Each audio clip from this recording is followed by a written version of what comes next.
Blake mentioned it to me almost in passing one night, just venting about his dad's stress, while we did dishes together, never once thinking to connect it to me at all. Because why would he? In his mind, I ran a nice little property business, a phrase I'd heard variations of from that family more times than I could count. He had no idea I'd spent the last decade quietly building relationships with private capital groups, precisely because I sometimes needed fast money for my own deals showing up in rooms most people from where I'm from never even knew existed, learning the language of term sheets and capital stacks, the same way I'd learned to fix a roof by necessity, one mistake at a time. He had no idea my company had just 18 months earlier closed a 9-figure acquisition of a small regional portfolio that made local business news a story Blake's family somehow never once mentioned. And I always suspected quietly, never once actually read, filed away as background noise that had nothing to do with the sweet, simple girl they'd decided I was. I want you to sit with that for a second, because I sat with it for a lot longer than a second myself. A family that talked about me at every dinner as the girl who married up completely unaware that the daughter-in-law they'd decided was simple and small could have solved their $4 million crisis with a single phone call. And for a few days, I genuinely debated whether to make that call at all, or whether to let Richard's carefully guarded reputation take the hit his own family's assumptions about me had quietly guaranteed. I ended up calling Richard directly without telling Blake first, because I wanted to see honestly whether he'd take the meeting seriously coming from me at all, or whether Blake's wife would get waved off before the conversation even started, filed away, as a nice gesture from a family member who didn't understand what she was offering to walk into. I introduced myself, formally gave him my company's name, and asked for 15 minutes of his time to discuss the gap in his financing. There was a pause on the line, the kind of pause that told me everything about what he'd assumed up until that exact moment. And then he said carefully, almost gently, like he was letting a child down easy. I appreciate that, Jasmine, but this is a pretty significant capital gap. I think we need serious investors at this stage. I told him calmly that I understood completely, and that I'd still like 15 minutes because 15 minutes never cost anybody anything they couldn't spare. We met 2 days later at his office downtown, a tall glass building with his name etched into the lobby directory, and I brought my CFO with me, along with a summary of my company's portfolio, our balance sheet, and a term sheet already drafted for a bridge investment covering the exact gap he needed at a fair market rate. No favors, no discount for family, no interest in being anybody's charity case or anybody's rescue story either. I watched Richard's face change about halfway through that meeting, the particular change of a man realizing the numbers in front of him didn't match the story he'd been telling himself for 3 years across 100 Sunday dinners. He flipped back through the balance sheet twice like he thought a second look might make different numbers appear. By the end of that 15 minutes, which stretched into almost 2 hours, coffee going cold on the table between us, we had a handshake deal formalized properly through both our attorneys over the following week. If you've ever watched somebody's whole understanding of you rearrange itself in real time across a conference table, I want to know what that felt like for you too. And if this story is helping, don't forget to subscribe. I've got a new one like this every single week. I didn't tell Cynthia. I let Richard tell his own family in his own time exactly how his development deal got saved. And I have to tell you, watching that news travel through the family over the following weeks was one of the more fascinating experiences of my life, like watching a rumor rearrange itself into a fact nobody had bothered to check first. Richard told Blake first at their weekly lunch, and Blake called me that same afternoon, his voice doing something between shock and pride I'd never quite heard from him before, catching in his throat a little on the second sentence. "You saved my dad's whole project," he said, "and you never said a word." I told him honestly that it never felt like something that needed announcing that I'd have done it whether or not it changed a single thing about how his family saw me, because that was never the point of doing it in the first place. Cynthia found out 2 weeks later at, of all places, another family dinner at that same big dining table with the good china, the same table she'd once gestured across while calling me down to earth in front of her Nashville friends. Richard, sitting at the head of the table, raised a glass and said in front of the whole extended family, Aunt's cousin's Blake's grandmother, who never misses a Sunday, that he wanted to properly thank his daughter-in-law for saving the downtown project, and that people should know Jasmine wasn't just in real estate, as he put it, but owned one of the more successful private investment firms in the region, with a portfolio, he added, that made his own look modest by comparison. I watched Cynthia's face very carefully during that toast, holding my own wine glass a little tighter than necessary. I watched 30 seconds of pure, silent recalibration pass behind her eyes, 3 years of bless her heart, and married up quietly collapsing all at once right there over the pot roast in front of every single person she'd ever said those words to. She didn't say much that night, just a tight smile and a quiet, well, isn't that something that didn't fool anybody at the table? What she did say a few weeks later, cornering me alone in the kitchen while I was helping clear plates scraping leftover green beans into the trash, was something close to an apology, though it came out sideways the way apologies from people like Cynthia often do, wrapped up in enough qualifiers to leave herself an exit if she needed one. She said she never meant any harm by the things she used to say, that she just didn't know, and I told her as gently and honestly as I could manage, drying my hands on a dish towel and looking her square in the eye, that not knowing something about a person you've had 3 years of Sunday dinners with usually means you never once thought to ask. It's been 8 months since that toast. Things between Cynthia and me are better, genuinely better. Though I won't pretend 3 years of quiet condescension disappeared over one dinner and one sideways apology. She's more careful now, more curious, actually asks me real questions about my business, instead of gesturing vaguely at me across a room while talking to her friends about how down-to-earth I am. She asked me last month over coffee, just the two of us, how I'd built the company from nothing, and I told her the truth. The coffee can under the bed, the bad roof. I fixed myself off online videos. 15 years of grinding it out one property at a time.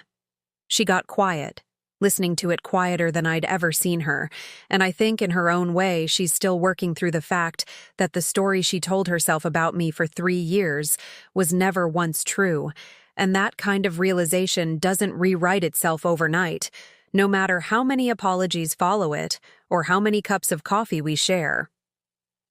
Trying to bridge 3 years of assumptions. Blake, for his part, has been the same steady man he always was. Though he tells people now with an obvious pride, he never used to have the information to feel exactly what his wife actually does for a living. Bragging on me at parties in a way that used to embarrass me a little, and now, if I'm honest, I've come to genuinely enjoy. I still drive that same 10-year-old truck, by the way, though Blake's been gently lobbying for an upgrade for 2 years running.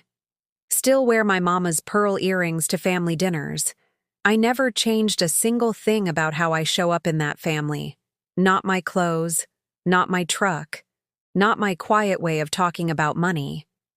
They're the ones who finally caught up to who I already was 3 years and one financial crisis later than they probably should have.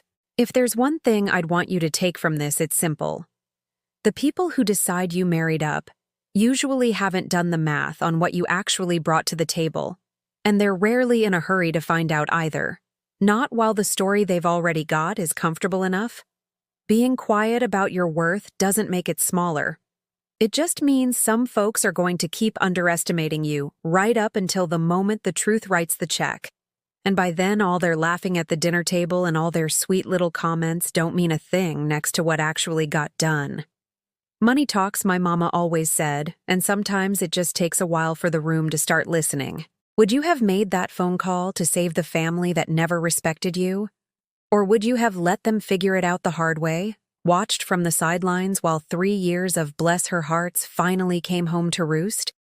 Tell me in the comments. I really do read everyone, and I'm always curious which way this crowd leans. And if you know somebody who's ever been the quiet one, everybody underestimated the one who never needed to prove a thing but ended up proving it anyway, send them this story. They might need to hear it today. I share a story like this every week, so if you'd like to hear the next one, go ahead and subscribe. I'll see you in the next story. My mother-in-law used to say I married up. At every single family dinner in that sweet Southern way that sounds like a compliment but cuts like a knife, bless her heart, she really landed on her feet with our Blake. What none of them knew, sitting there at that big dining table with the good china, is that I was the one paying for the china. I was the money, and it took a business crisis 3 years into my marriage for them to finally figure that out. If you've ever been underestimated by the very people who should have known better, stay with me, because I think you'll understand exactly how this felt. And if you're new here, I share a story like this every week. Calm, honest, no shouting, just people finally seeing the truth. Feel free to subscribe if that sounds like your kind of story, and tell me in the comments where you're listening from tonight. My name is Jasmine, but everybody who actually knows me calls me Jazz. I'm 39 years old, and I grew up about as far from money as you can get in a small town outside Tupelo, Mississippi, in a house my mama rented her whole life, because owning felt like a fairy tale nobody in our family got to live. We didn't have much, but we had enough, and my mama always said the same thing whenever money got tight, which was often, "We ain't poor, baby, we just budgeting hard." I started working at 14 bagging groceries at the little market 2 miles from our house, and by 19 I was cleaning other people's houses on the side while I took community college classes at night, saving every dollar I could scrape together in a coffee can under my bed because I didn't trust banks the way my mama never did either. A habit I picked up from watching her get burned by an overdraft fee that wiped out a whole paycheck when I was 12. That coffee can eventually became a down payment on my first little duplex when I was 23, a rundown 2-unit place 2 streets over from the market where I used to bag groceries bought for next to nothing, because the roof was bad and nobody else wanted the headache. I fixed that roof myself watching online tutorials at 2 in the morning after my shift ended, and rented both units within a month.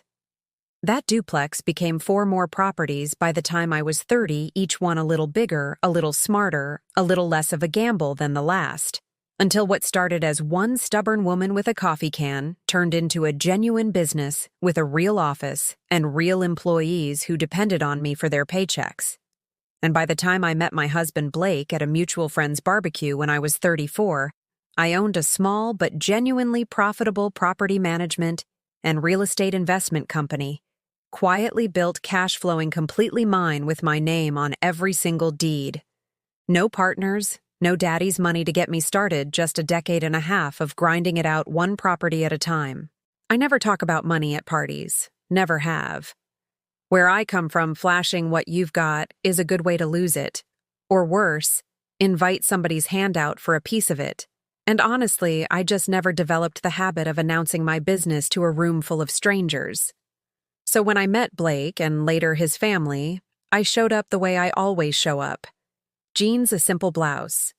My mama's old pearl earrings driving my same reliable 10-year-old truck, because it still ran fine and I saw no reason to replace something that worked just to impress folks who'd never once asked to see my bank statement. I didn't lie about who I was. I just never volunteered the financial specifics, and nobody in that family ever thought to ask, because from the very first dinner, they'd already decided who I was without a single question, and I let them mostly because I figured it wasn't worth the breath to correct people who'd already made up their minds. Blake's family is old money, or at least old enough money to act like it's older than it is a name on a hospital wing in Memphis, a family compound on the lake that's been in the family since his great-grandfather's time. A mother, Cynthia, who runs every family gathering like she's hosting a small campaign event, complete with place cards and a strict opinion about who sits where. From the very first Sunday dinner I attended, Cynthia had a way of talking about me that always sounded polite on the surface, and never quite was underneath the kind of southern sweetness that can compliment you and cut you in the exact same breath. "Isn't it wonderful," she'd say to her friends, gesturing at me across the room with her wine glass, "how Blake found someone so down-to-earth. Real salt-of-the-earth people, her family." She said it with a smile every single time, and every single time I smiled right back, because I've never seen the point of correcting somebody who's already decided what story they want to tell about you at their own dinner table. There was a specific comment, though, about 8 months before Blake and I got married, that I want you to hear exactly the way it happened. We were at the lake house for the 4th of July, sparklers going somebody's cousin manning the grill, and Cynthia was showing off the new boat dock to a group of her friends visiting from Nashville. One of them asked, pointing at me across the yard, where I was helping one of the little kids untangle a fishing line who I was, and Cynthia said loud enough that half the party heard it clear as day. "Oh, that's Blake's fiancée. She really married up, bless her heart. Sweet girl. Comes from very simple people." Her friends laughed not unkindly, but not kindly either. The way you laugh at something you've already agreed is a little bit funny before it's even finished. I stood there holding a paper plate of watermelon, smiling, saying nothing, while the whole yard quietly agreed on a version of my life that had absolutely nothing to do with the truth. I want to tell you something small that happened just a few minutes after that comment, because it stuck with me more than the comment itself did.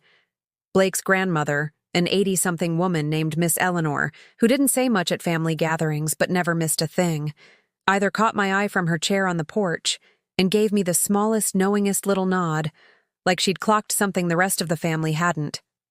I never did find out exactly what she meant by that nod. I think about it sometimes even now. If you've ever stood in a room and let people believe a smaller story about you because the real one wasn't theirs to have, yet I want to know. Tell me in the comments what that felt like for you, and if this story is landing so far, go ahead and hit, like it genuinely helps this channel find more people who understand. I married Blake anyway, not because I was trying to prove anything to his family, but because I loved him plain and simple, and he never once talked about me the way his mother did, never once made me feel small, never once needed me to be anything other than exactly who I was. He knew roughly that my business was doing well. He'd seen my properties helped me paint a rental unit or two on the weekends when we were dating, complained good-naturedly about the paint fumes, while I laughed at him for being useless with a roller. But even Blake, I think, genuinely had no idea just how far my little property business, as Cynthia liked to call it, had actually grown, because I've never been one to sit a man down and read him a balance sheet just to make a point, and honestly, some things you just don't need to announce to prove they're real. Here's where the story gets interesting, and here's the detail I want you to hold on to for the next few minutes because it matters a whole lot later. About 2.5 years into our marriage, Blake's father, Richard, who runs the family's commercial real estate development firm, hit a wall nobody in that family expected. A big mixed-use development project downtown, the kind of thing with Richard's name on the announcement banner and his picture in the local business journal, ran into serious trouble. A lead investor pulled out at the 11th hour over a financing dispute, leaving a gap of just under $4 million with a closing deadline that couldn't move without the whole project unraveling. I remember Cynthia calling Blake in a near panic one Tuesday evening, her voice pitched higher than I'd ever heard it saying. The family's reputation was on the line that Richard had been quietly, desperately calling every contact he had for 2 straight weeks, and nobody was biting fast enough, not at the terms he needed, not on the timeline he had left.